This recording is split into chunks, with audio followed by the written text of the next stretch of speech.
Ramanujacharya Swami was in Srirangam, was a great scholar also, was a very powerful administrator as well. But in Tirumala, there were conflicts going on because the priests of the day also not up to the mark. They were having several bad habits also. And because of that, so many people wanted to make use of that deity. Some people used to call him something, some people used to call him with some other name, and that's how the conflicts were happening. But Sri Saila Purnaswami wanted to resolve them. But he cannot do that. Someone who is powerful should come and do that. And he found that Ramanuja is such a person who can really address all these issues. For which he requested Ramanujacharya Swami to come once to Tirumala and have the darshan of the Lord. It is he actually who paved the way for setting the systems to right. It is he who invited Ramanuja to Tirumala first. Of course, Ramanujacharya Swami went to Tirumala 4 times in his lifetime, it seems. Only 4 times. But the first time when he went to Tirumala, then he was not interested in climbing the Tirumala hill, because no Alvars did that. No other people did that, because the hill itself is a divine hill. Devatas took that form. That's why how can he step on that hill?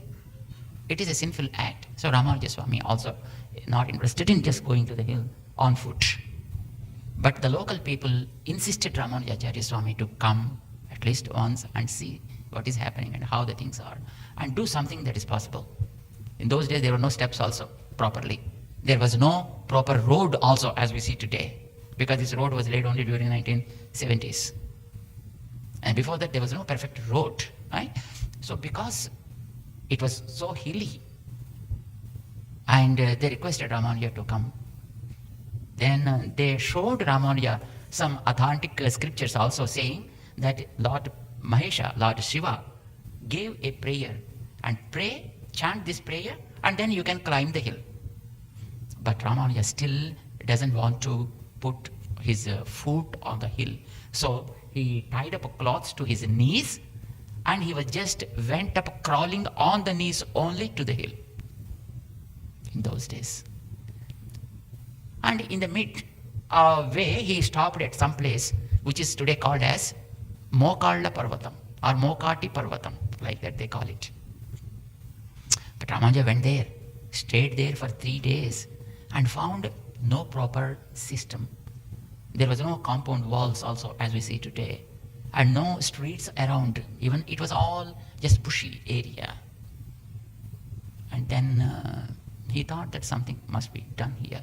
But to do anything there, local rulers' permission is also needed, isn't it? Without that, how can we involve in any kind of activity? It's impossible.